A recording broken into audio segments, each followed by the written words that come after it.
Hi, computer vision. Mary Ellen. Hi, everybody. Hi. I just started recording this meeting. I am going to announce this again, but we also are really, really lucky today that we actually have live captioning happening courtesy of UVM, and that's also going to be live captioning that's available on the recording of this event.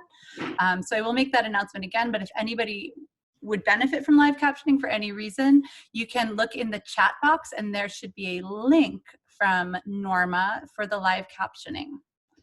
That's great. Thank you for getting that set up. Sure. It was remarkably easy, and it's something I've always kind of been unsure how to do, and it really just required writing an email to some very friendly people over at CART Services. So turns out not so bad.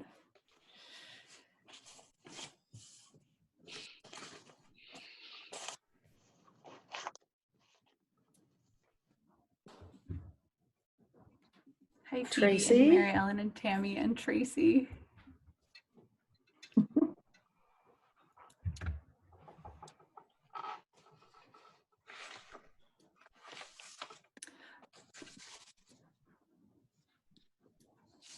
Phoebe, I didn't respond to your response to me, but I'm happy to just walk through a little tech support. It probably is easier. Okay. And I will change my display. Awesome, thanks.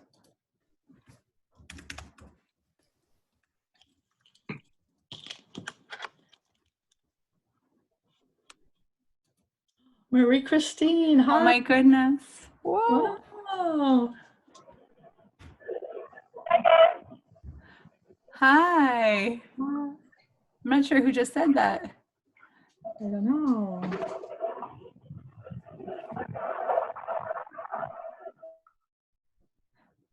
There's Tracy. Hi,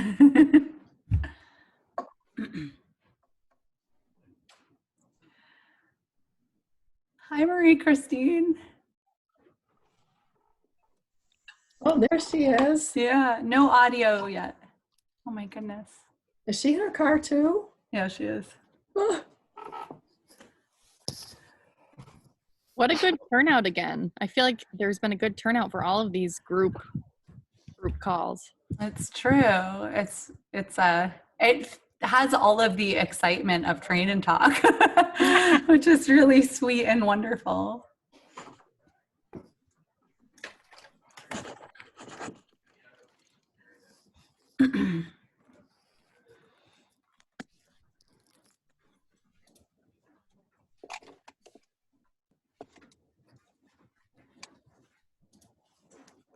Hi to everyone who's joining. It's really great to see everyone's faces.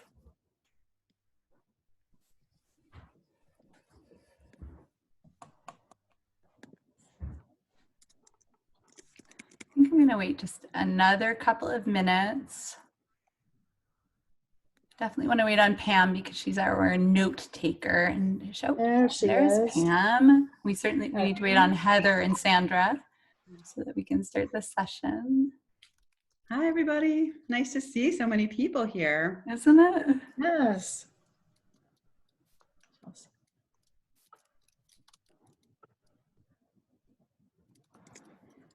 Hey, Heidi. How are you? Doing well, thank you.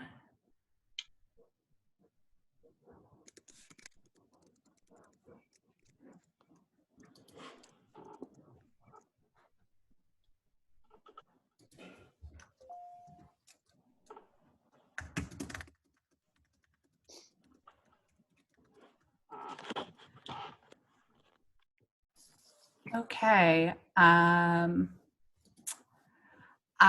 am going to get started just because I know that we have a lot of things that we want to touch on and what ultimately turns out to be not all that much time. I suspect that a few more people will join us in the next few minutes. and that's okay. I wanted to make a first note that we have access to live captioning today, which is just really exciting. And one of the things that's really awesome about it is that this is one more step towards TripSky offerings becoming more accessible so that we can, in good faith and good conscience, add them to the UVM TripSky website. And that's one of the barriers to adding a lot of the old resources. So I'm really excited that right from the beginning, we'll be able to make this an accessible resource. I want to thank you all so much for coming today. We're living in just really extraordinary times as people and professionals, and it seemed like there was a lot of questions and answers that we could all provide each other with some support in this time. So my name, for anybody I don't know, is Chaya Lichtig, and I am an OT consultant with iTeam Early Intervention, Continence Project, and the current TripSky coordinator. And I'm really so glad to see everybody here. It looks like everyone is already extremely familiar with mute. I see that the vast majority of you are actually already muted. That is really extraordinarily helpful. Just so that the sound is clearer, and also because, as you can see, this is being recorded, and the way that Zoom recording works is it's always going to show the active speaker. So if everyone else is muted, then it will show the speaker when people play back the recording. One request I'm going to make is that if you can change your name in your box. We're not going to do introductions today, but rather if you want to rename yourself with your first name, your initial, if you have a really common name that you think there may be more than one here, and then your role, and maybe an SU that you work for or the region that you live in. It just kind of gives us a sense of who is here in a quick way. And if you're not sure how to change your name, if you look at your own picture, your own image on Zoom, you'll see that there's a blue box with 3 dots in the upper right corner. Click on that, and one of the options is rename. So I will also say, if anyone has any trouble with that, Phoebe Chestnut is acting as our tech support person. You can send Phoebe a private chat. And let me just look for Phoebe on here. I've also put my phone Thank number in there if anybody wants it next to my name, in case anybody would rather just call or text me for anything. Awesome, thank you. So Phoebe is available in both of those ways if you're having any technical difficulties. And thank you to everyone that was able to change their name. That's super helpful. Let's see. You can use chat if you have something that you want to add, but you don't want to try and butt in the conversation. You can also use the raising hands function if you're really trying to enter the conversation. We will be monitoring the chat and can help to pause it and give space to someone that might want to contribute. The hand raising function you can find by going down to participants at the bottom. Wait a minute. That is where hand raising is, correct? Can someone step in? Because I forget. Reactions. Hi, as the host. Yeah.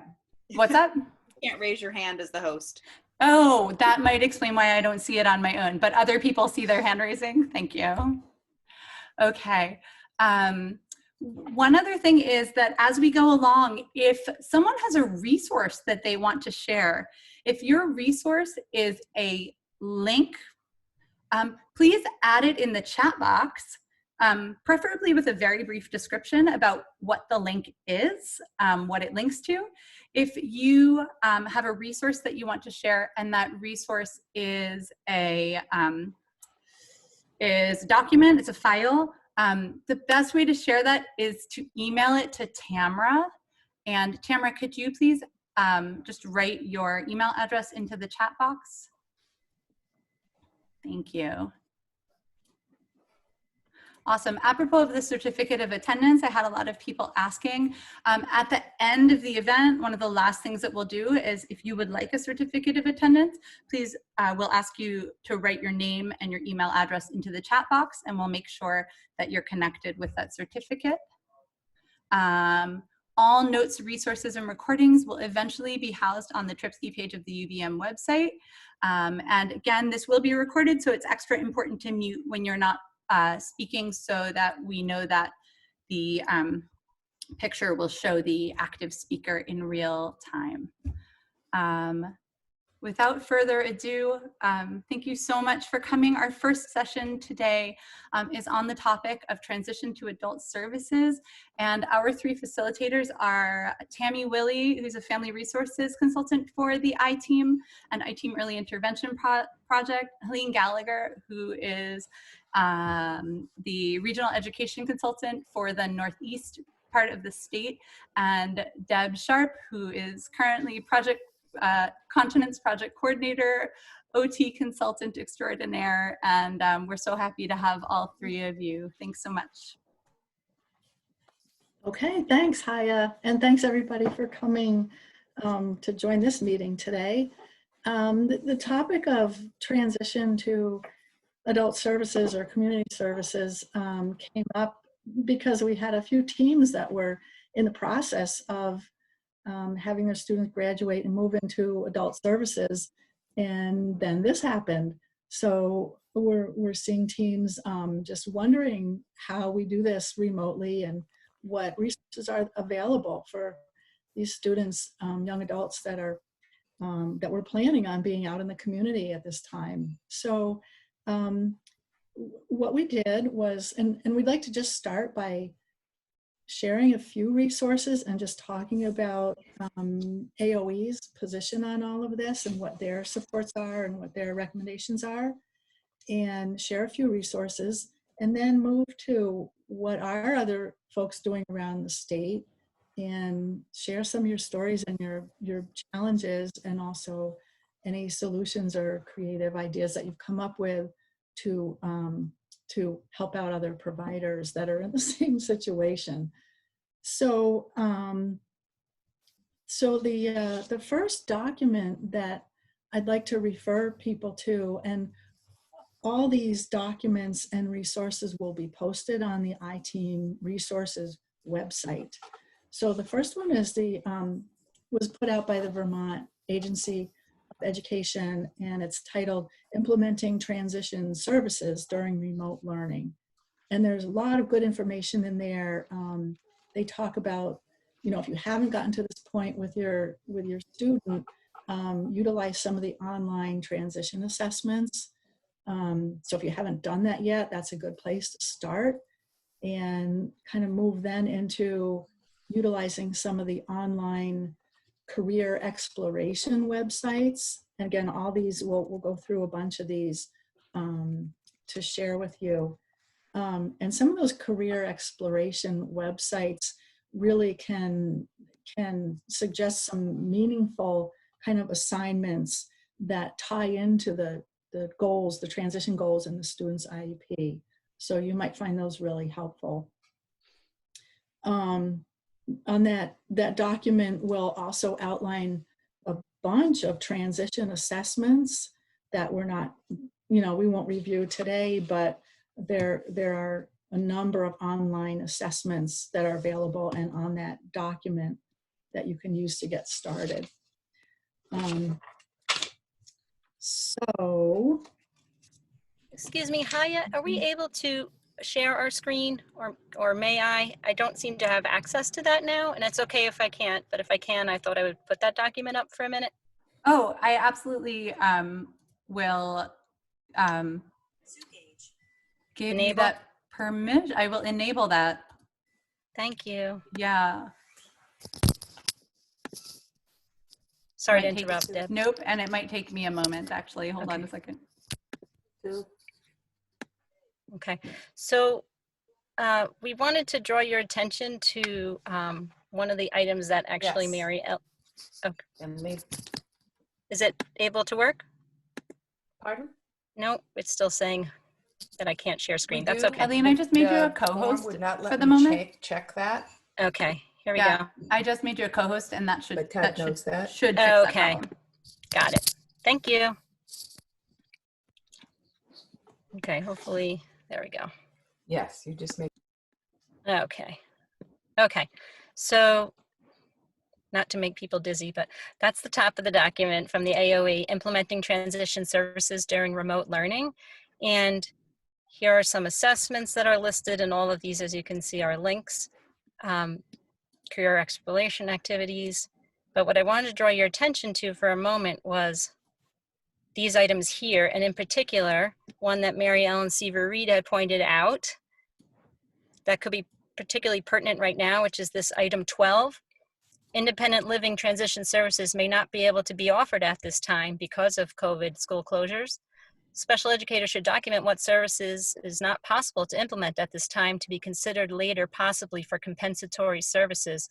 We thought that was particularly relevant for people to be aware of, because one thing that I had run into on a team that I'm working with right now is that the student will be graduating at the end of November because he's turning 22.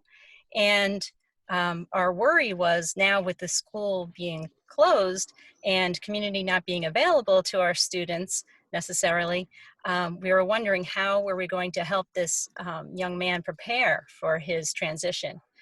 So it's important to be aware that it's possible to have some compensatory services taking place to make up for some of that lost time, because summer is also not guaranteed to us right now. We're not really sure if things will be available then either. Thanks, Helene. That's great clarification and for sharing that document. If you want to, are you able to scroll down a little bit to career exploration? Sure. There's all the, yes. So I did not have a chance to review all of these, but it's a list of online options to kind of go more in depth into looking at different careers and browsing around, and there's student-friendly websites, and so there's just some options for you to look through. And the Occupational Outlook Handbook is another resource that's recommended by AOE, and kind of have students do research into different types of careers and jobs that they might be interested in pursuing. So that's a good one to check out. So there's the AOE contribution for us all, and there's a lot of useful stuff there. Helene has also found some other, there we go, employability skills and transition strategies. So Helene, do you want to speak to this resource for folks? Sure. I had attended a webinar, and perhaps some of you have attended it also, put on by Project Success. Project Success is putting on open forums similar to this on Thursday afternoons, and they're actually doing another one tomorrow afternoon. I think it might be about 1 o'clock to 2:30. But I'll look that up for you and make sure I get that information to you in the chat box. So before each of these weekly question and answer periods, what they do is send out a Padlet, and there's an updated one each week. So in fact, there's a new one this week. And they put out what their agenda is going to be, what they're going to talk about. They'll share a little bit of information, and then it's really becomes resource sharing. So I found it to be really valuable. And on each of these areas, so if we go to guiding questions, on many of these, first of all, you can scroll, know that it goes much further to the side, but also it goes up and down. And on this is a document from NTAC that I really thought to be useful. Hopefully it will work for us. Yes, choice boards. And they have one for career exploration. So these are some things that perhaps your the young adult that you might be supporting could go in and have some voice and choice around the types of things that they want to explore, and they all have links to the various activities. And then they have them for the various areas. So they have it for education and training here, and then independent living. And an interesting bright spot that has come out of some of our students being at home is that it can be a nice time for them to work on some of these independent skills, right? Because they do have time to be home and cooking if they have that support, or making a bed, or setting the table, you know, doing some of those chore type activities, and perhaps exploring some hobbies that they might be interested in doing. So let me go back from that one. Hopefully I can figure that out. Okay. And this was a example of a week at a glance. So how you thinking about how you might map out the work that you want to do with your client, and the various areas that you might be working on: education, employment, independent living. And then they have a way to break it down by activity and supports needed. So for some families, it can be really overwhelming. I'm sure you've run into this. People are having difficulty thinking about how to structure the day. And so this is a way to think about, well, if I just had to think about something to do Monday morning, afternoon, evening, but they can have flexibility around when they want to do those types of activities. And there are some opportunities for training. Here we go, upcoming professional development. And some of these are occurring in the summertime also. And these are all the previous past, the Padlets that Project Success has put out prior to these forums that they're doing. So lots of good stuff in here. You can kind of poke around and pick and choose things that might work for you. Right, thanks, Aline. This is awesome information. And I love the choice board, and I love your comment about making sure in whatever way you can to include the student's voice in these planning activities. And I want to put Tammy really on the spot for a minute, because I know this is near and dear to her heart, and you can articulate that a little bit for us, Tammy. Yeah, I totally agree. It's really important to have the student's voice in this discussion, but I also think it's equally important that students have information about what their choices are. So information in terms of what is choice, what are my choices, what is employment, what is volunteer work. I mean, I think there's a lot of sort of pre-teaching that needs to happen in advance of decision making. So to include students, I think it's always really important to remember that they have as much information and prior knowledge in advance of discussion as possible. And also really including, obviously, the family's input, doing sort of little check-ins to see, how is this working for you? You know, what additional things can we support you with? Absolutely. So I want to make sure that we kind of stay on track and give folks a chance to share some of your stories and what you're running into now with transitioning your students in a remote learning time into adult supports and community-based activities remotely. So if anybody can share any successes or any challenges that you're having right now, that would be really welcome.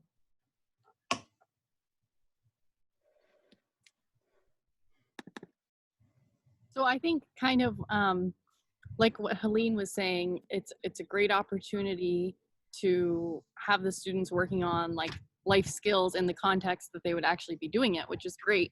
And I found that to be going really well for some kids who have kind of a solid support system at home, and parents who kind of have a good understanding of how to support them in all of this.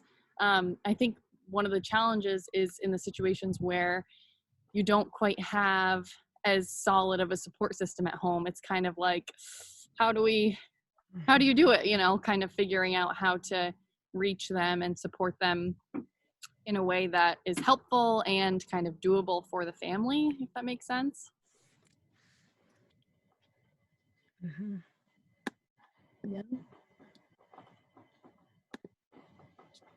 Any other thoughts, or has anyone run into some real challenges with this? I know with one of our teams, they are opting to graduate the student early instead of hanging in there till his birthday in November. So that's one consideration that we've run into, and it's a frustrating one because there's still work to be done. And didn't know if anybody else had run into that scenario.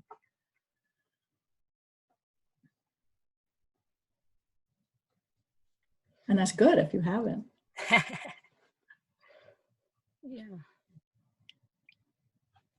How are other people supporting their high school young adults right now with some of the community-based things that they don't have access to right now?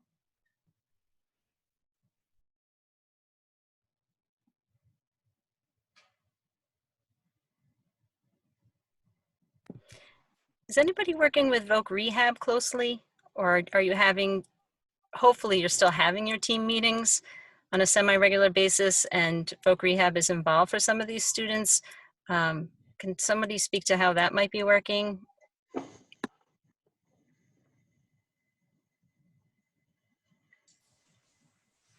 I am not with any of our high school students working with Voc Rehab, which makes me feel sad. I note to self that we need to beef that up a little bit. But on a personal note, I have a young adult with developmental disabilities, and everything has come to a screeching halt. All supports for her have been pulled.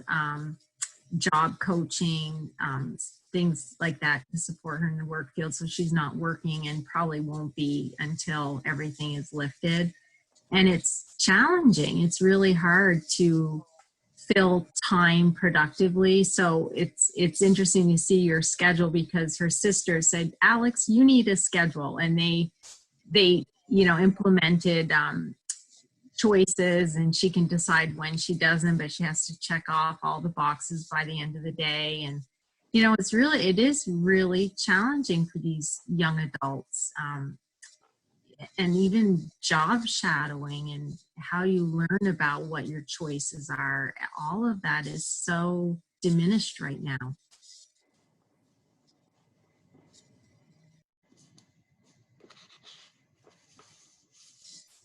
That sounded kind of negative. I didn't mean it to be. I just realized that it was like Debbie Downer or something. Sorry about that. No, I think it's reality. Yeah. I think it's important to know the barriers and to be able to paint a picture, an accurate picture of what the barriers are. I wouldn't call that Debbie Downer. Right. Is your this is your daughter? Is your daughter's team still meeting? No. Sandra? Okay. No, they're not. A lot of the employees for the local agency have been temporarily laid off. So she has someone call like once a week to check in, which is very nice. I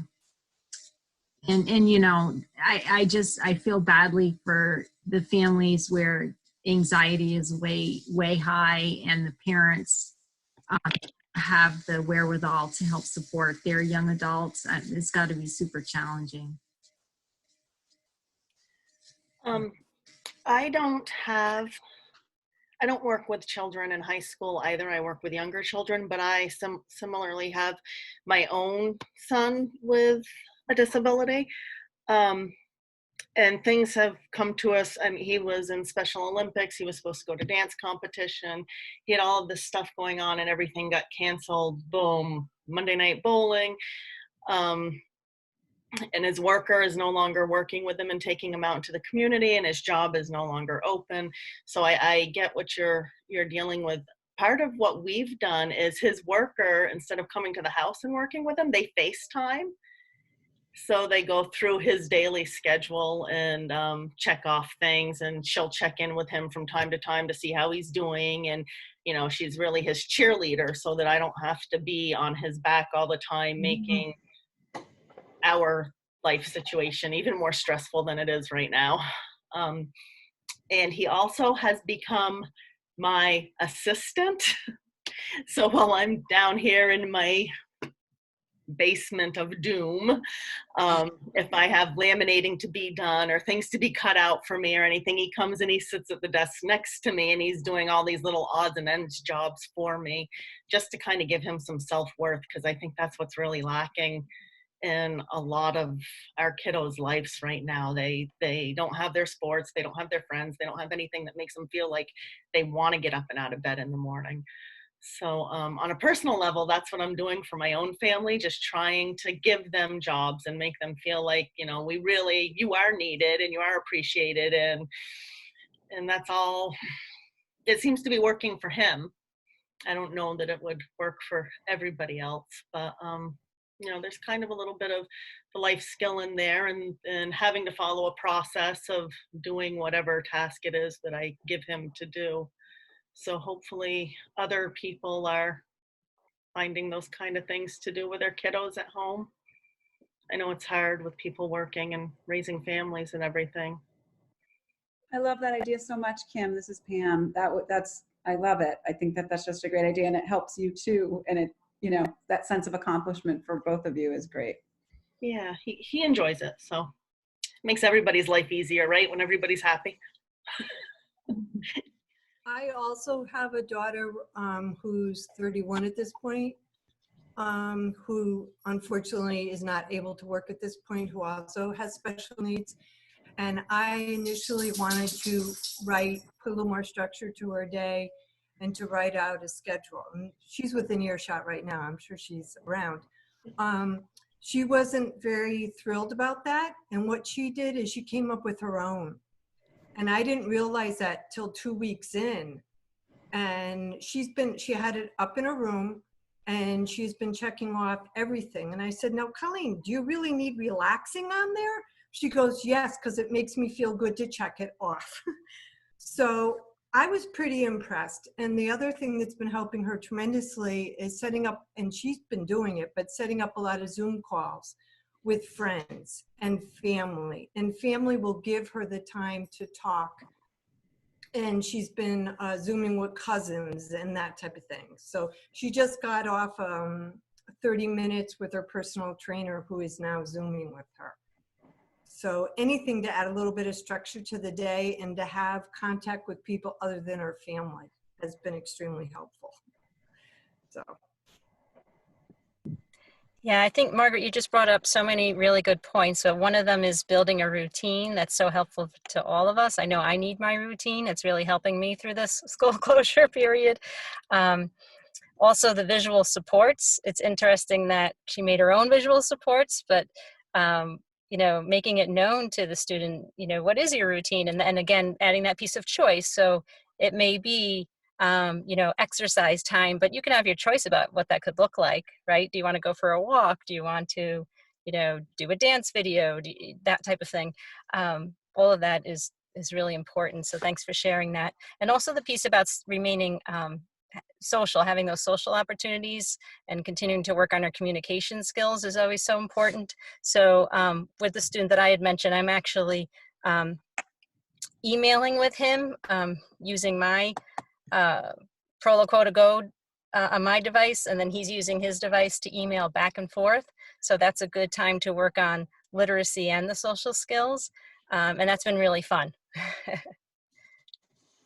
I just wanted to say, as a box checker, I think it's really important that we make the task lists include the other things that are easy to check off, so that they do feel like they're able to check off a lot of really good things, and they don't just have like 5 really big daunting things to check off. Yes, thank you. You're right. Balance is super important. Yeah, thank you. So just being mindful of the time, and our next facilitators on deck. Thanks, you guys. And the AOE document is already on the iTeam resources website, and we'll get the other ones up for you all. Deb, you can actually. Hiya. Oh, I was just going to say, this conversation can actually have a few more minutes. I actually allocated for you guys to have a half hour from when you started, which wasn't until a little bit after 1:30. So if anybody else has additional comments or any wrap-ups or anything, there's a little more time. If there are particular resources you're looking for, because we gathered much more than what we just shared. So it might be something that while we haven't displayed it, we might have it, or someone else on this lovely call today might have it. I also just have just a question to put out to the group. If there's anyone that has a successful experience with a student that isn't like particularly screen friendly, like connecting via a screen doesn't seem to be working for that student. If people have creative ways they've supported a family to support that student at home, I would love to hear that. So a colleague of mine has a student in that sort of situation, and they've actually been doing videos of, it's a PT, so during their PT activities, the family does it kind of without her and takes a video of it. And at first she kind of was like, oh boy, this is going to be interesting to just give comments, but they've actually found it to be really useful and helpful, and it kind of gives a different perspective. So basically they send the video, she takes time to kind of watch it, make notes, and then they consult afterwards. And it's actually been more successful than she was expecting. So might be an idea. I had a question. Oh, sorry. Sorry, Tammy. I had a question about along the lines of visual supports. Are there people that are successfully using visual scene displays to help practice some of the skills we might be doing typically in the community, or video modeling? Are there people that are working on that right now, the students?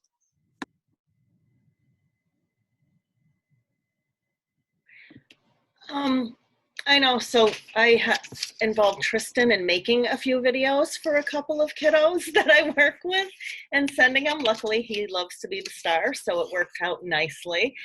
But I haven't received much feedback on that. But I also know, as far as kids that don't like the screen time, Shelly is working with a student, and she reads books to them, to a couple of different students. And she'll read books, and then she'll give them a little task to do afterwards. So the parent will sit and watch the video of Shelly reading the book, and then Shelly will be like, well, now you go through your recycling bin and find something that you think will float and check it out in the bathtub or the sink. And they have to go and do their little experiment. And that seems to be working for those two families that she's doing that with, without the student having to interact over the screen. That sounds great. Thank you. We're going to show you this after, but has anyone used Screencastify, where it's an extension, Chrome extension, but I wonder if for these kids that are like screen shy, if you could be interacting, like they're doing a worksheet and just your little picture is down, at the corner of the worksheet or something, so it's not as in their face, and maybe that would be a way to ease into that 2D interaction on the screen, and they're focusing on an activity. It could be coloring or a chart or a worksheet, but you could be dialoguing maybe while they're doing that. Just an idea. That's a great idea. I love that, Sandra. So I think this is a good time to segue over to you guys, since you've already open that door. So I'm going to sign off and mute and let you take it over. I'm going to pop in for just a second and say thank you so much, Tammy, Deb, and Helene, and to everyone else. I'm going to also make Sandra and Heather co-hosts right now, so that you can share your screens and your resources in real time. I also want to just clarify that the place that all of these resources are going to be housed is going to be in a file on the UVM Tripsky page, rather than on the iTeam page. Just so you know where to look for them, and I will make sure and send that link along. There were many people who wanted to be able to attend today who couldn't. We said that we would have a live recording transcript and all the resources and links available. So that's where that'll be. Heather and Sandra, please take it away. Well, Heather, do you have your screen handy? I have my screen handy. Let Okay. me, I'm gonna cut and paste the, oops, I definitely cut that. So Sandra and I were, thought that we could use this time as sort of information sharing and tips and tricks on what we've learned along the way this last month about technology, some strategies that we've used, that colleagues have used, and hopefully you guys, this will be an interactive one where you guys can share ideas and strategies as well. So I am going to hopefully send a whole bunch of links right now of some of the information that we're going to share. But do you want me to share my screen, Sandra, and you do the talking? Yeah, why don't you do that, Heather, and then we can open up each thing and talk about it and how we've used it. Okay. What would you like to start with? Why don't we start with, we were talking in the previous dialogue about schedules and picture visual support. So why don't we start with that? Okay. Can you guys see my screen right now? All right. Let me take away the Zoom chat. So I'm not following the chat here. All right. So you guys should see Ozzy's task list. Is that, Sandra? Can you? Yes, Are people nodding that I can't see? Okay, go ahead. Take it away. Oh, I know. I can't see anyone either. So, okay.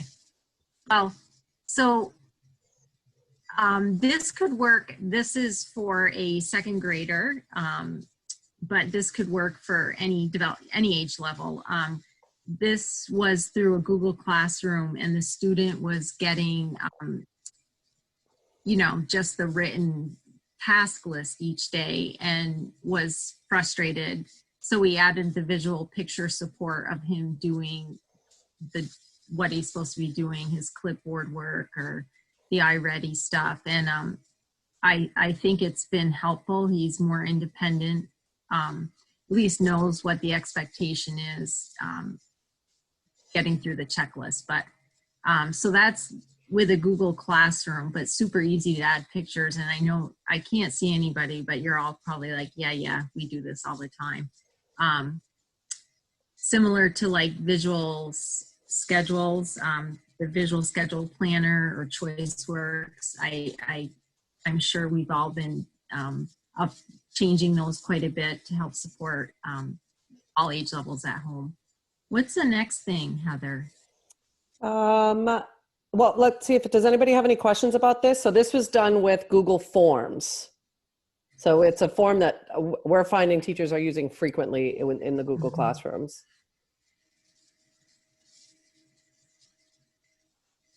Okay. Heather, I'm wondering, does if I were able to click on the image, does it does it click through to a page or anything like that, or is it just a discrete task list? It is just a discrete task list. I don't think that there's a way that we are aware of that you can link pages to a task list. I'd love to throw that out to the group. Has anybody found a workaround around that? Because that would be really fabulous. Yeah.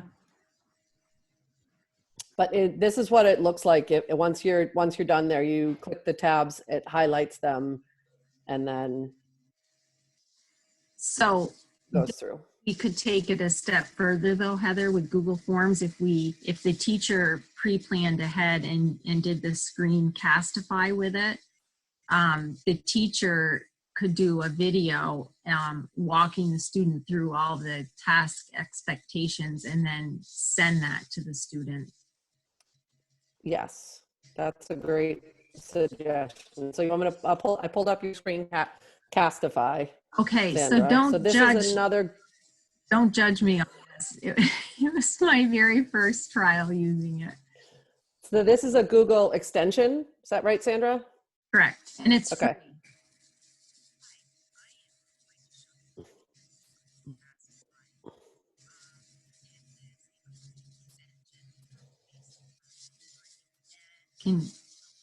It's quite quiet. If there's a way to turn up the sound on the Yeah, there you go.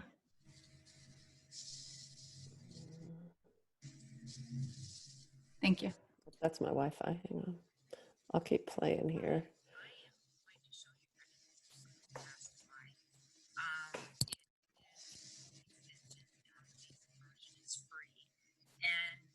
So download it, add it on, and it's a nice way to kind of have a personal touch. Can you guys hear that?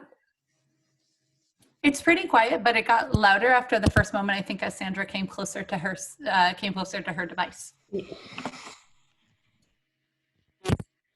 telehealth, so that they can see you, so you can talk a person through an activity, a worksheet, whatnot. So I am going to try and demonstrate. One thing that you can do is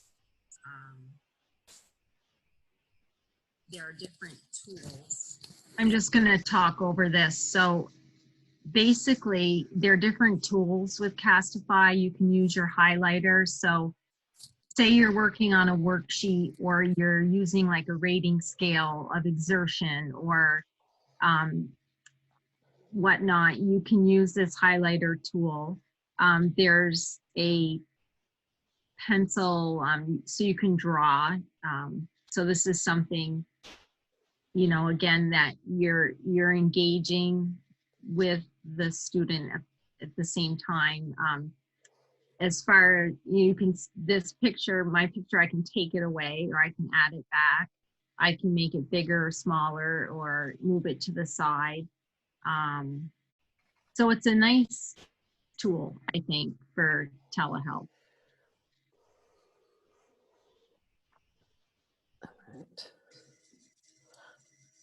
Any questions about this one? Is this a tool that others have used? Do others have any experience with this that they want to share?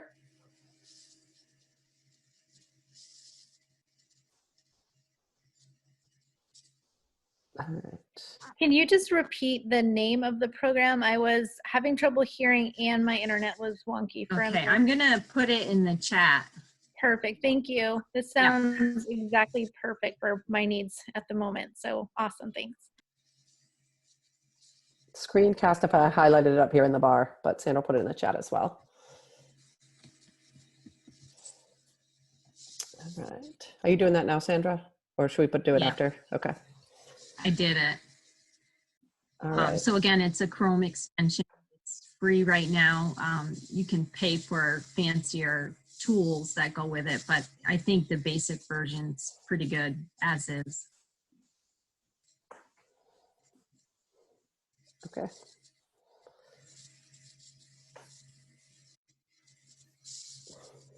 Visual schedule, week at a glance, Sandra? Yep. Heather and Aaron did this with one of their students, and it's a family, I think, that needs more support. You know, the parents are struggling and the kids need routine, and so they have different team members checking in every day, but at the same time and doing the same exact task.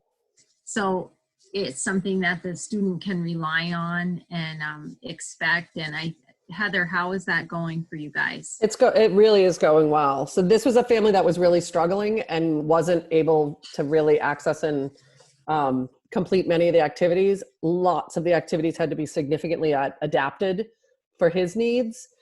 And so it just was a huge struggle. Even the things that were really fun for him in school, like riding his adapted trike, he was flat out refusing to do at home. So the team came up with this idea, and actually the general educator came up with this format with the background changes. Each theme changes each week because this kiddo's in preschool.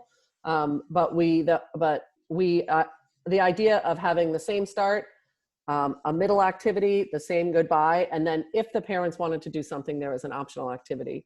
But really liked how we made it a visual schedule for the families to follow and for him to follow with our pictures and our faces, so he knows who to expect that day, that the time is the same, and that the routine is the same, to try and help build a little bit more success with implementation and to reduce caregiver stress. And it's worse, you know, we're in week 2 for this and it's been fabulous. The team meets on Mondays to create the content for the following week, and the special educator creates this document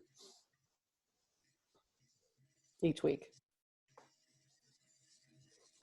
I can say for a fact, Heather, that it is working well, and the family definitely is enjoying that, and they look forward to 10:30.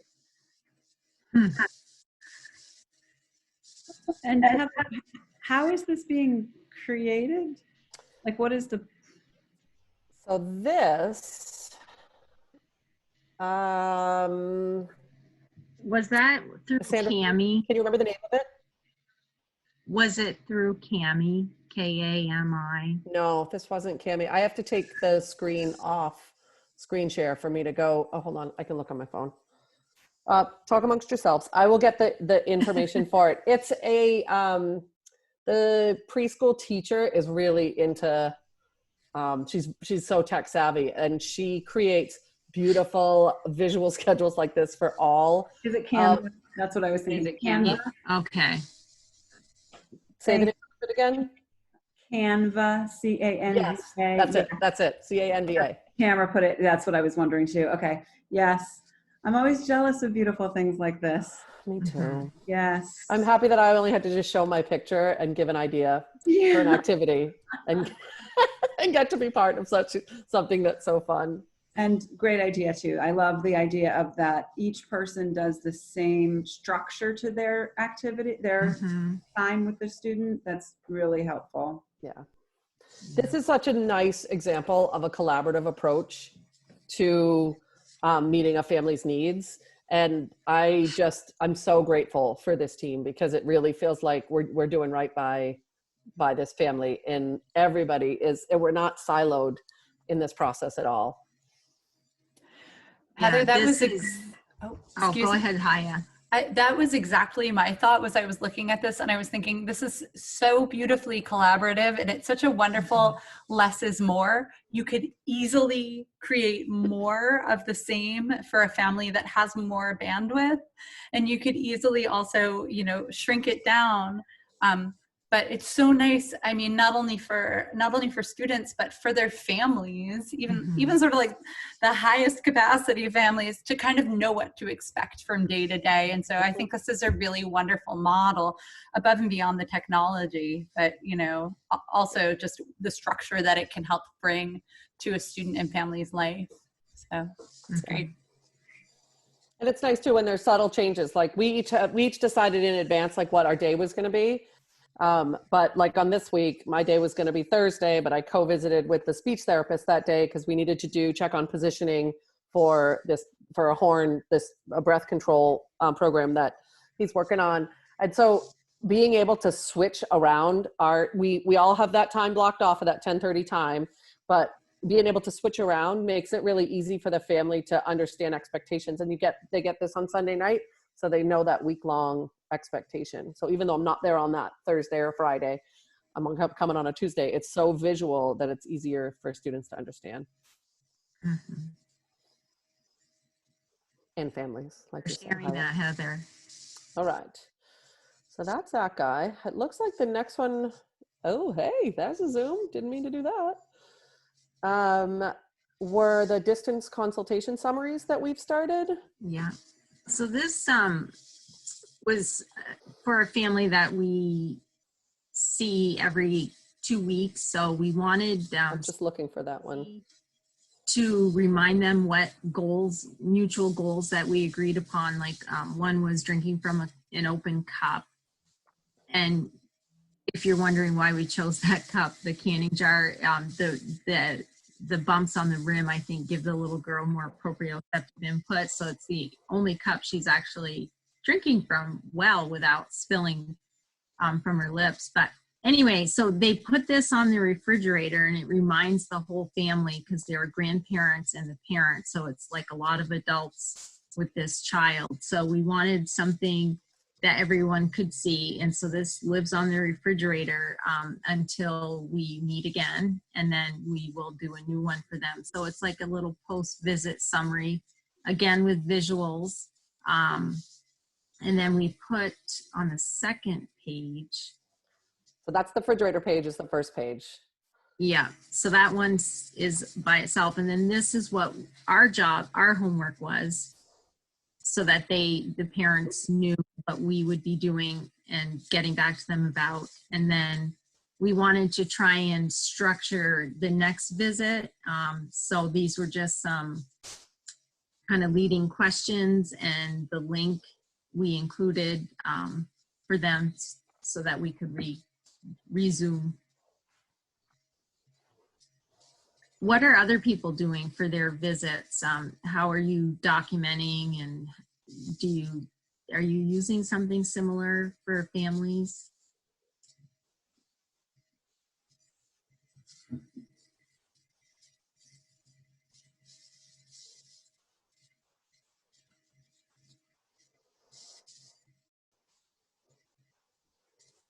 I think it's been a little bit different for each family for me, just because everybody kind of seems to want something different. But I really like what you've done with this. I feel like it kind of shows, well, definitely shows, what you're doing and providing for the family. But I like that it gives something for them to go off of the rest of the week, and a place for them to jot down their thoughts and ideas throughout the week. Because I think sometimes during that weekly phone call with the parents, it's like they kind of forget about it, and you call, and then it's like, oh, I think everything's going good. Yeah. So I think giving them time to like think about it when it's convenient for them too is nice. Yeah. And this, someone mentioned earlier with the young adult conversation we were having about like having, oh God, I'm losing my words. You want the family or the student, whoever you're working with, invested. And so these ideas really came from a conversation with Dad and things that he felt they could take on and do. So that was really nice as well. And what about the families that can't print? Good question. I guess we would send them a hard copy in the mail. But you're right, there probably are a lot of families that would have that issue. At each of our schools, there are systems in place for printing and sending materials to families. So we would just access those. That is our best guess. I also send this link to the families too, so that they could have an electronic copy as well. Or you can send it as a PDF in an email. There are two other examples of this, and just like Sandra said, they're really tailored to what the families wanted. So I'll just show you, this was one that wasn't a co-visit, it was just a PT visit, and the family was looking for ways to keep the child motivated to be moving, because that was a battle that the family was having.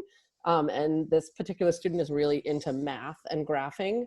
So we talked about riding his bike on daily walks with the dog, with mom, and I created a little chart for him so that, hang on, this is still loading, so that he can input, I'm gonna wait for my spreadsheet to come up.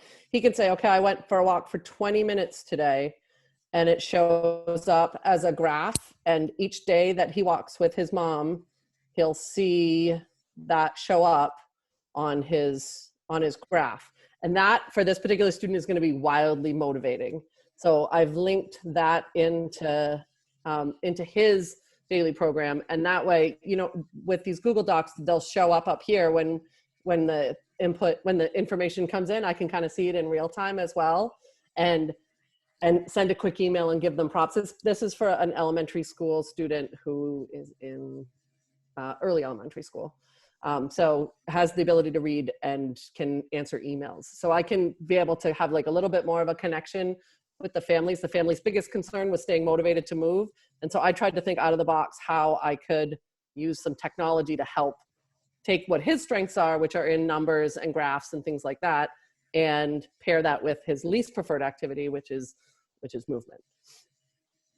So that's another strategy. And you guys can use this and copy this, this document in Google, and once you erase the numbers, you can use it for anybody that you want. So you can use this format if you'd like. I've shared that far and wide. Heather, I love that so much. That's really awesome. And can you make me one for my workouts and check on Mine too. Thank you. What I love about this is it's sort of like a Fitbit for, early education. And there's so much, like you could embed, so math is his strength, and this kiddo doesn't necessarily need a whole ton more of math work, but it's what makes him motivated. So it's so great. He and I came up with this together at our last visit. And Oh, so even better. linking that in his, into this format, and this child isn't, I would say, like, I don't have as much involvement in him as the last example that Sandra and I gave, where I feel like we have a lot more involvement with that family because his needs are different. So this was a one-page summary for him. It's just a couple of things, a couple of pictures, and then talking points for our next visit, so he knows what to expect for our next visit. I was telling Sandra, I really struggled with the idea of we have to do our documentation different in our district. And I struggle with not having like a place to write my plan. Because I feel like my PT documentation and defensible documentation, we always need to have our plan. So this was my family-friendly version of what my PT plan is going to be for the next visit. Heather, someone was wondering where you would share that graphing spreadsheet. So this is a family that's tech savvy. Where I will share it? Yes. It's people want to use it. You guys have this. Okay. You guys have this consultation summary sample too. Okay. In the chat. Oh, look at that. And the link is embedded in the page. Yep. Thank you. The link's embedded in the page there. And I can send it out a different way if people need it a different way. I'm just thinking again, like this is something, that whole graph thing would not work for so many people and kids. Like it's the last thing they want to do is open something to document, but totally, because this works so well for him. It just reminds me of a student I had in high school when I was working in Chittenden East, and he was so about his phone. Everything was the phone. And we found a fitness app that we both could be on, so we could see, and there was all sorts of stuff like that. And it was so motivating for him, and knowing it was accountable because I could see it as well. It worked really well for him. Yeah. Again, using what the student likes and motivating them that way. It's great. Love it. There was one other example. We don't need to go through that one, but this was another example of a distance consultation summary with photos, supports, follow-up plan, and then talking points. AT, any questions about that consultation summary? And I got to be honest, I have to give Anne, you can pipe in and raise your hand to show them who you are, where you are, credit for the idea, because Anne and I co-visit. She is the early intervention birth to 3 PT. So we co-visit for a student, and I really learned a lot from our conversations about what families need after the visit to help sort of make that visit more effective. And so I picked up on that piece of the puzzle from Ann Parsons. So I need to tip my hat to Ann. Mm-hmm. This is Pam again. I agree. It's been interesting. This has come up a couple times that a lot of the stuff that we think about for early intervention home visiting has been applicable to some of what's happening now for students, because we're in their home. We're sort of in their homes. We're more in their homes than we typically are as school therapists. And like that, I was thinking that exact thing, this chart you're showing, this consultation summary of what the plan is, but also what's going to happen next. And even this way of families documenting. This is just stuff that you wouldn't do in school because you're not asking families to be that responsible for these parts. But early intervention you often are. And sometimes it's just as simple as the one recommendation this week and that refrigerator sheet, just, check mark when you've done it or what your questions are as they come up. I just think these are all really valuable. Good job, you guys. That was another strategy that I thought that we might mention in this, just as tips and tricks, was the co-visiting with early intervention, especially for kids who are transitioning, is a strategy to think about as well, because it's no more stress, or usually not a significant addition of stress to the family, because the visits are typically scheduled for the early intervention providers.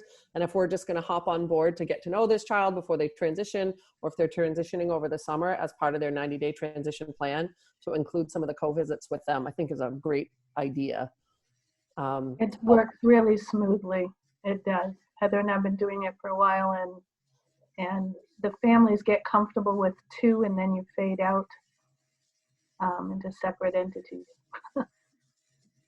And I think it's also like a different version of co-visiting, doing like OTPT or OTPT speech all at the same time with families right now during this COVID time, because I think the families are just overwhelmed, anxious, trying to work and teach their kids. And so we've been buddying up when we get in touch with them to like use their time wisely. And I think that's been super helpful.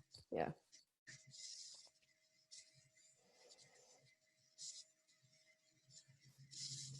All right, Heather, what's next? We've got the announcement about AT Ed for All. So do we want to, we can just, let's do. Sandra and I went to this conference with a few others here in this group. And the presenters for this assistive technology for education were excellent. This was shared with you guys from our last meeting as a resource with the apps that are available that we've compiled this matrix for. They are doing a live training that we wanted you guys all to know about. So if you want to have some direct training from these ladies, we highly recommend it. They were awesome, super functional for our jobs in schools, and it's happening next week. Did that link, it's a Zoom meeting, and I don't have access to the chat room, but is it in the info from the chat room? Did I put a Zoom link in there? If not, I will. I can't go into my files while screen sharing because of student names. I'm not seeing it right now. No, you didn't, Heather. Yeah. Okay. So that's next Wednesday. Is it next Wednesday, Sandra? Hang on. Okay. Check your Stone tablet. See what you actually. I'm going to. We're talking about technology. I'll pull out my Stone tablet with the paper schedule.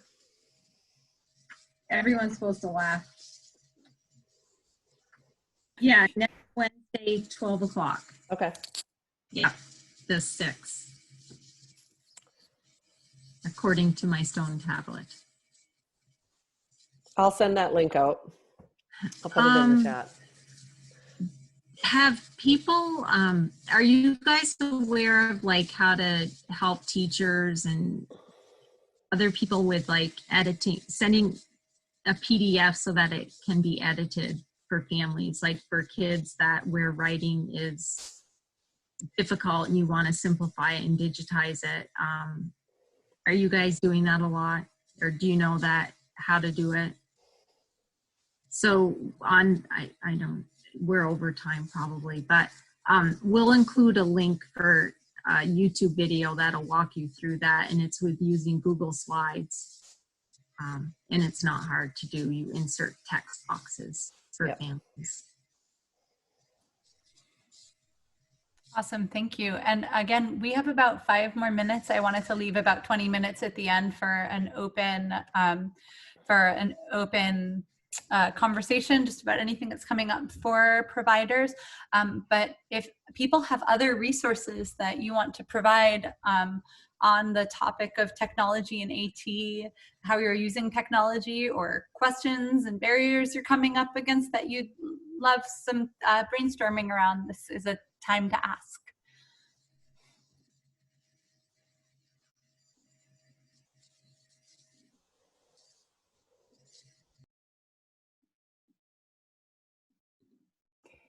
When we share our resources, I will add the, there were 2 sessions from that app matrix, and then there was a separate one on executive functioning with an additional matrix, and I can add that to the resources as well.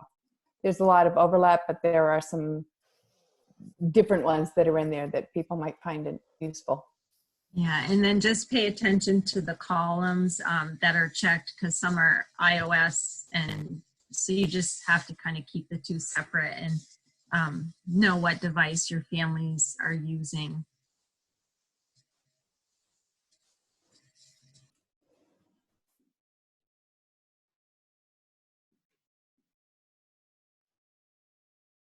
Are there other districts out there that have access? Our district went with full-time access for all of our students for Google Read and Write, or the Read and Write for Google Tools app. Are other districts in that same boat, or is that still an app that's not accessible to all? I'm just curious. I'm at NCSU, and we have it for all of our students and have had since the beginning of last year, I believe. That's awesome. Yeah.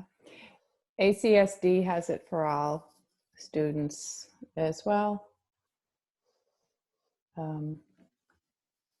That's one thing that I've spent some time with families who are on Macs or who are newly getting them, and helping the families be able to connect.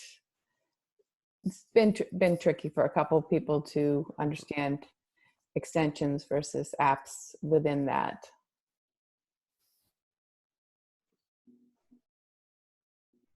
The Google Read and Write for Tools app, for those that aren't familiar with it, I feel like that's a great tool that helps to level the playing field for a lot of the students who are maybe don't need significant accommodations, or maybe didn't need accommodations at all in the school setting, but in the home setting where the student expectation is a couple of hours of homeschool work a day. It's taking students, 4 hours a day or longer, and that having an option like the Read and Write tools helps to sort of shrink that time frame down and still get the same amount of content for some students. I think that was it for. It's really like a tier 1, tier 2 type of thing, and I feel like Heather and Tamara, our district treats it. We have to get special licenses for kids, and this would be great for everyone to have access to it, I think. Yeah. Heather or Sandra, could you briefly explain what Google Read and Write is for people who may not kind of know the basics of what it is and how it works? Sure. Heather, do you mind sharing your screen? That's what I was just doing. It's free for educators and for OTs, PTs, and it's actually free right now during this COVID time. But you can see the little purple puzzle piece, and then Heather just activated it. So across the top of the screen, you have all these different tools. So you have text to speech, speech to text. You can, you have a dictionary and a visual dictionary, which is nice. So like, yeah, Heather, there you go. So I use the regular. So you can look at a traditional dictionary or use the picture one, and it will show you what that word means, which is super nice. I've been using it quite a bit actually lately. I like that. The highlighters are nice, like for students that are working at, generating a short story, like your beginning, your middle, your end, so you can color code. again, it's just visually helping them know what thought goes where. It's great for research, again, color coding things, and then you can round up all your colors and organize them into different categories. What is this one called again? It's Read and Write for Google. Thank you. Let me go back because this is, come on, come down. So this will read it to you. Mm-hmm. Let me see. Come on. It should just be reading, right? Huh. I don't know why that's not working. Refresh your screen, Heather. I may need to. Yep. The key Sometimes you have to turn it on and off. I find that it's a bit buggy. Yeah. While we're getting this going, like, what else have you guys used that's been super helpful? Oops. Voice to text. This is the button that comes on when you do voice, allow. This is the button that comes on when you want to do voice to text. Yeah, I was gonna does an awesome job. Heather, I concur. That's what I was gonna say. We've been using voice to text just within Google, and the last couple of years, their algorithm has been amazing. It does a great job. Yeah. So, and I think that my son uses this. Sandra taught him how to use this program at school, and that was at the beginning. When was that? So he's middle second grade, and he is fully. We're not what I would say a tech family. I don't do a lot of tech stuff at home. The kids had never typed on computers before this, and he learned that program and is independent with that in the classroom and uses this at home and taught his older brother how to use it. And it's amazing how user-friendly this can be and how we can empower students to use this and be able to use it independently and complete work more independently. It's encouraging for me. And I just want to say for schools that don't have Read and Write school-wide, you can download the extension for free still, and the text-to-speech tools, so the read out loud feature is free forever. The highlighting tools go away and the dictionary goes away, but the reading tool, which I find is one of the better reading tools out there, remains free. And then for voice typing, as someone else mentioned, they just use Google's voice typing engine, which is also free and available directly in Google Docs to anybody. So you don't have to pay for the full version if you just need the reading and the writing supports. And then while I'm on, the Vermont Assistive Technology Program, which is the program that I work for, we're still up and running and available for brainstorming technology ideas. If you guys are feeling stuck, we're a free program. We're all working from home, but we all have the ability to meet virtually like this. We use Microsoft Teams, but we can hop into whatever video platform you're more comfortable with to help brainstorm ideas. Thank you. Tracy, is that brainstorming ideas, is that for individuals or is that for school teams, or what does it look like at this point in time?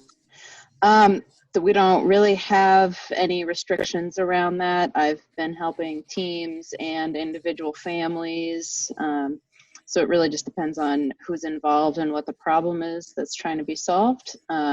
We work in living, learning, and working communities, so we're not restricted to who we can talk to. Awesome.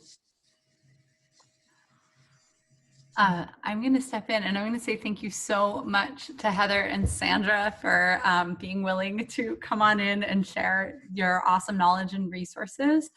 And as I mentioned before, we are going to accumulate all of these resources and place them on the UVM Tripsky page. I will send a link out when that is ready to go. If you have any resources you haven't shared yet, if it's a link, place it in the chat box. If it is a file, you can send it to Tamara. Her email address is at the top of our chat. For our last little bit of time, I know it seems too terribly small in light of everything that's going on, but I wanted to create at least a little bit of space as an open conversation for people to share outside of the couple of topics that we touched on today. If there are either really significant successes you'd love to be able to share with a group, or really big challenges that you're hoping this group might be able to help you address perhaps in one of our future sessions.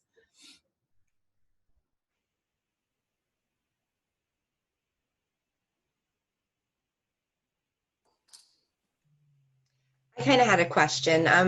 I do a lot of early intervention. I'm doing a lot of telemedicine visits for most of them, but being in a very rural county, a lot of my patients do not have good cell or internet connectivity.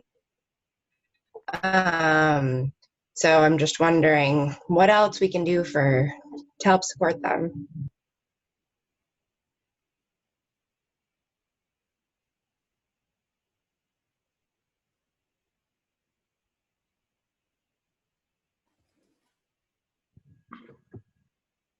Do they have landlines, Heidi? I was just gonna say, A lot of them don't, and a lot of them, like, they'll have a cell phone and it'll work for 5 minutes and then it won't work, and then so for some families it's working really well, but I've got some other families that they're just so frustrated with the technology piece that they'd rather throw the phone out the window. I think that if you have the ability to make some brief videos of what you're trying to share, of course, then that needs to be sent on a phone if that's a way that they can get it. If not, do you have the ability to create programs, brief, like 1 or 2 ideas at a time and just send them in the mail to them? I don't know if you have that capability, just using the low tech that we have to give that sort of ongoing support to families. Yeah, and luckily Medicaid's been really good about supporting telephone calls right now. So I have at least been able to touch base, verbally with a lot of them, which has been super helpful. So I've been really pleased about Vermont Medicaid's coverage for right now. So great. Early intervention should be as well paying for that.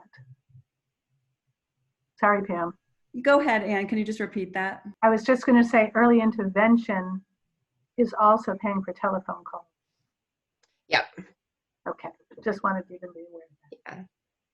But I do find the value in the video. I do think it's really been helpful for the families that have been able to, even though for early intervention it can be challenging to kind of follow a toddler or a moving infant around, with one hand while you're trying to hold the phone and do some recommendations that I might try to be making at the time. But it's been working really well overall.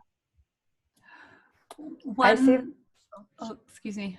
I was going to say, I see that Marie Christine mentioned Flipgrid. I didn't know if she wanted to say a few words about that.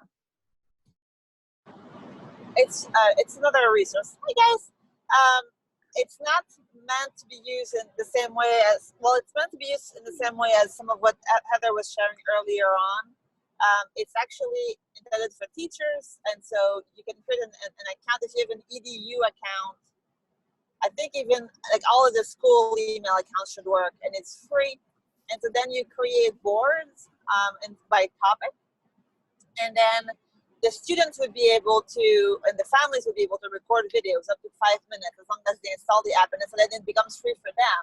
And so you can send a program, it's and then they can respond to it. Then you can comment directly within the software, and it's all free as long as the videos are no longer than 5 minutes. And so we've used it for teaching purposes, but I think it would work well clinically if you need to do some asynchronous video, but you want to store them all in one place.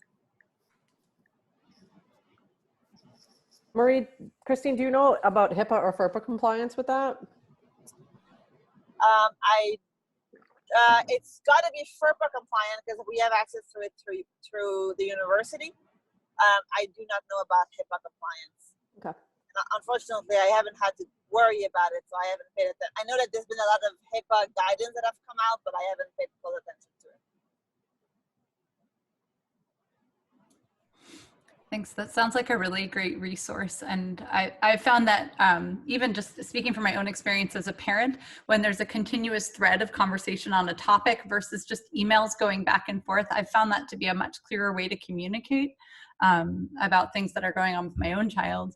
Heidi, I was going to say that one strategy, just piggybacking on what Pam said, one strategy that families have used not only to address spotty internet connectivity, but also like camera shyness in their kids, has been to take a video and then potentially, if you could respond with a video, it's giving you the opportunity to do some of that same modeling and for the family potentially to be able to watch it in a time or place where they may have access to better internet, and also to send you that video when they have better internet. It's obviously, it's not optimal, you know, it's moving from synchronous to asynchronous support, but it is a way to be able to see what's going on with the child, and then also potentially see how your recommendations around handling and support might modify something. So it's one way you could move forward with that. I'm wondering if anybody has any ideas if for that type of situation, for shrinking the size of videos, like, does anybody have any suggestions for that? Because I know, like, if I get a 10-minute video, sometimes it takes forever to load.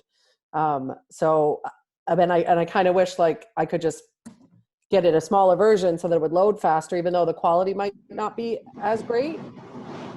So in Flipgrid, you record directly within Flipgrid, so you don't have a problem. It's available pretty much instantly to the families. You just limit it to 5 minutes. Other than that, you have to use some video compression software. I don't know any video compression software that's free, other than YouTube. Also, with an EDU account, you can have an unlimited YouTube account for free. And so I use YouTube a lot to post videos, and then YouTube does the compressing for me, which makes it a lot easier. And then I just send the links to the families or students.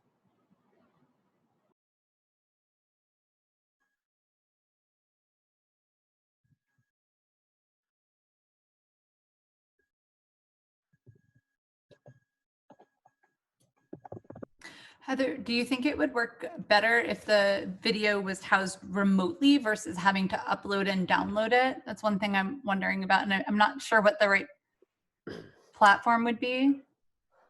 I'm not exactly sure. Just speaking from personal experience with internet connectivity the last couple of days. Yeah. Even the ones that were housed in Google Classrooms and I just was required to play them, those just took a long time to open, and I just kind of wished that it was either shorter or compressed. So they didn't need to be downloaded. They just needed to be opened.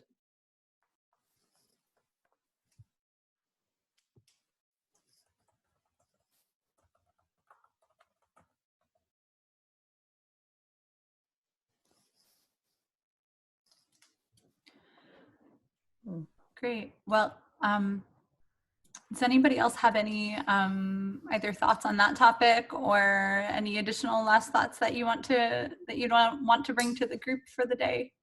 Hi, this is Mary Ellen.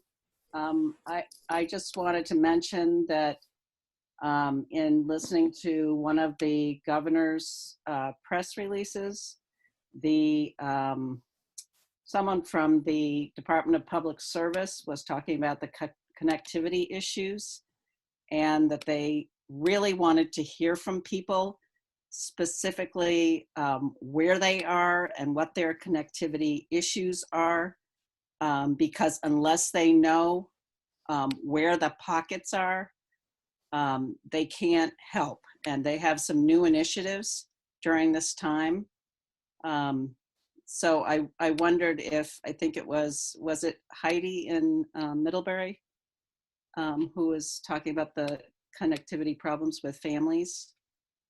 So I just wondered if that might be a resource, and we could maybe provide the link to the Department of Public Service and some of the new resources that are available. That's such a great suggestion, Mary Ellen. I saw that press conference too. That woman who was the head of that department was so passionate about finding the people who needed connectivity. They can't do anything if they don't know they don't have connectivity, and there's a lot of stuff going on to help with all the different parts of the state. So thank you, Mary Ellen. That was, yeah, good point. Good connection, I was gonna say, but I didn't. I just did, didn't I? Well, thank you all so very much for coming. I'm going to ask if you would like a certificate of attendance.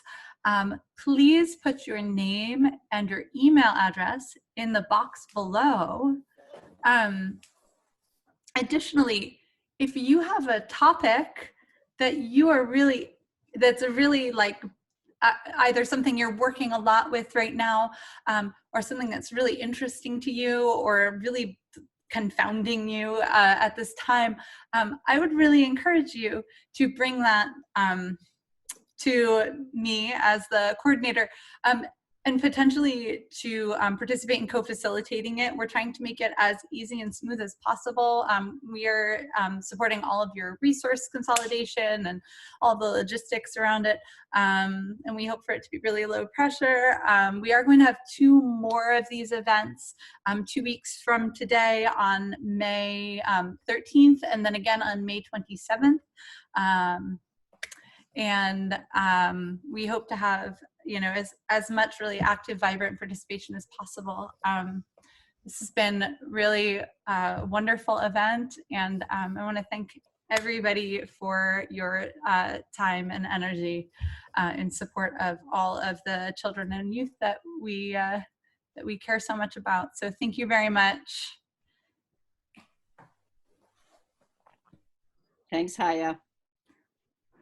Thank you. Everyone. Thank you. Thanks, everyone. Bye, everyone.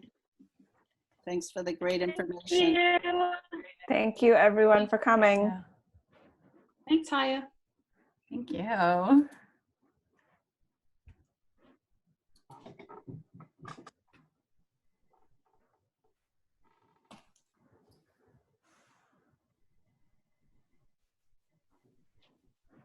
Kendra, I saw your email, and I will see if I can figure out why you're not getting the Tripsky emails too. You just lost Kendra. Okay. Are we staying on for a minute, or That's interesting. Go ahead, Phoebe. She's had a problem with that. So I'm glad she reached out again. Yeah, I'll find out.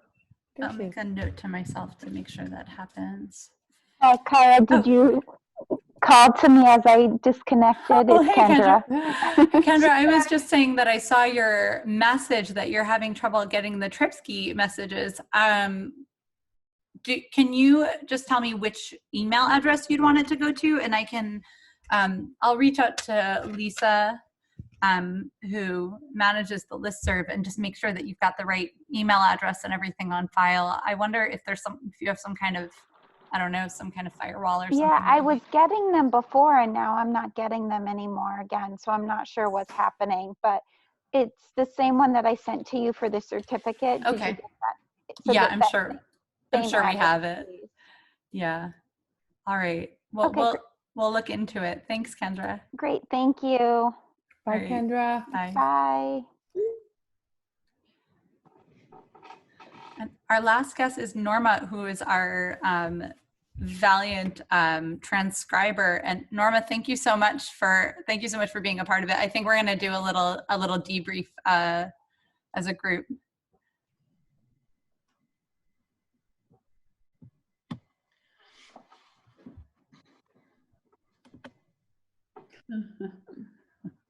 Is she still there?